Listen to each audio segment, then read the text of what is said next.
Monsieur le Président, Mesdames et Messieurs les députés, Mesdames et Messieurs, je suis ravi de vous accueillir à l'Hôtel de la Sèye pour la 16e édition du Prix des technologies numériques.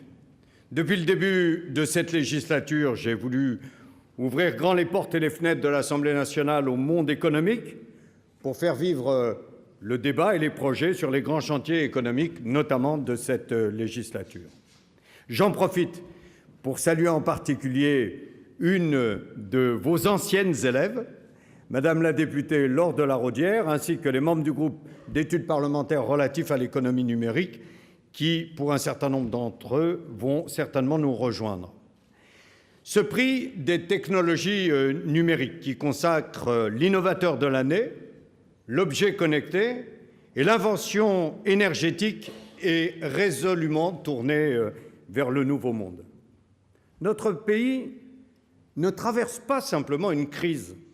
Nous sommes entrés dans un nouveau monde. Pour que chacun de nos compatriotes, chacune de nos entreprises y trouve sa place, nous n'avons pas d'autre choix que d'innover. Innover, c'est retrouver le chemin du progrès, de la croissance et de l'emploi. Pour cela, la France doit réussir 3 transitions. La transition numérique, la transition énergétique et la transition technologique. Les technologies de l'information et des communications sont au cœur de la transition numérique. Le pétrole d'aujourd'hui, ce sont les données. La transition numérique rebat les cartes socio-économiques. Les grands groupes historiques de notre industrie ont compris l'enjeu du numérique face à des start-up qui font tous les jours la révolution en créant leur modèle et leur marché. Combien de secteurs ont-ils été bousculés par la révolution numérique dont de plus en plus de start-up sont les acteurs? La liste est longue et pourrait encore se rallonger. Taxis, banques, assurances, éditeurs, presse. De la même manière, les géants du numérique s'imposent comme de redoutables challengers des industries traditionnelles. Google est désormais le principal concurrent de la SNCF et conceptualise sa Google Car.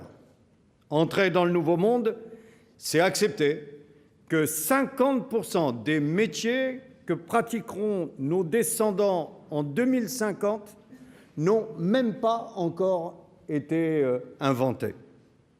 La transition numérique brouille toutes les frontières entre les services marchands et non marchands, entre le travail et les loisirs, entre les services et l'industrie.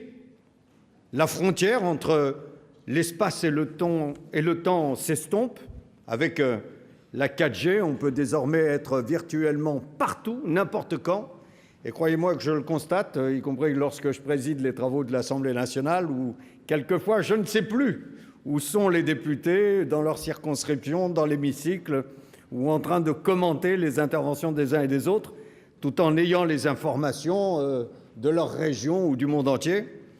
La frontière entre le physique et le numérique, le matériel et l'immatériel se dilue avec des robots capteurs capables d'orienter l'action, la perception et la cognition.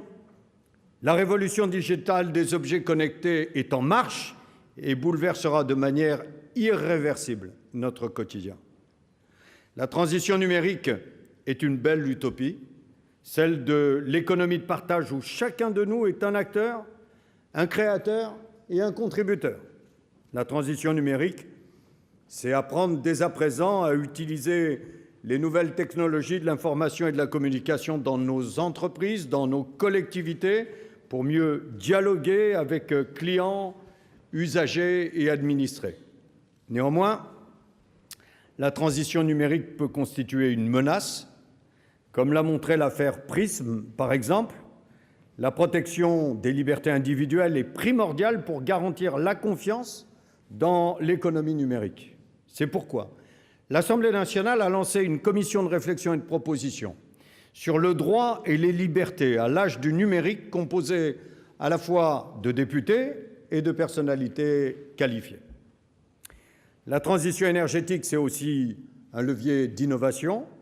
Entrer dans le nouveau monde, c'est imposer à notre modèle de développement de mieux respecter la planète que nous léguerons à nos enfants. Nouvelle mobilité, nouvelle façon d'habiter, de travailler, de consommer. Mobilité bas carbone, rénovation thermique des bâtiments, nouvelles énergies. Je suis très heureux de voir que vous avez érigé la transition énergétique en priorité au point de dédier un prix spécifique à l'innovation numérique dans la performance énergétique. La transition numérique et la transition écologique sont indissociables pour une meilleure consommation et une meilleure production énergétique.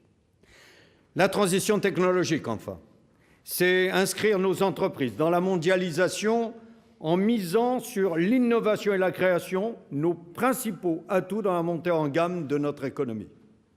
Nos entreprises sont un bien commun et une force de progrès qu'il faut préserver, et c'est le sens du pacte de responsabilité annoncé par le Président de la République.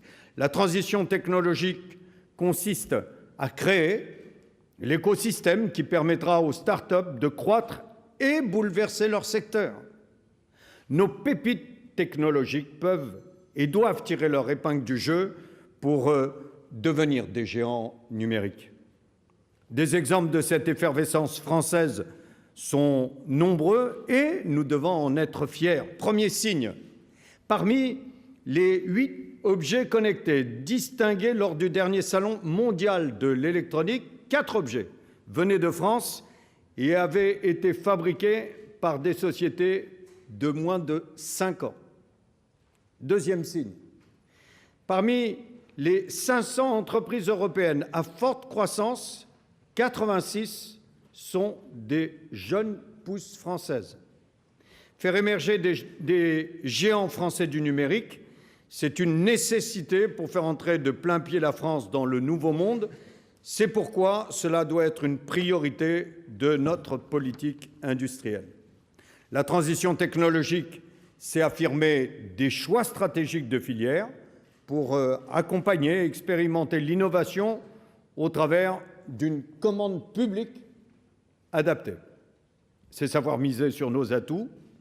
Des atouts, la France en a beaucoup, des grandes écoles parmi les meilleures du monde, des sièges de multinationales, des banques solides, un patrimoine culturel remarquable, un tissu de PME et TPE très dynamique, une population jeune que l'on nous envie, pas très loin de chez nous, jeune et créative, du foncier disponible, un certain nombre de services publics et des règles à la fois économiques, sociales et juridiques qui sont des gages de stabilité et de nombreux projets.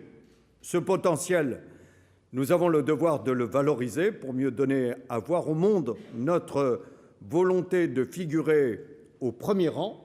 Finalement, la réunion que vous organisez ce soir, c'est une belle vitrine pour montrer aussi à l'ensemble de nos compatriotes et au monde ce que nous pouvons réaliser ici.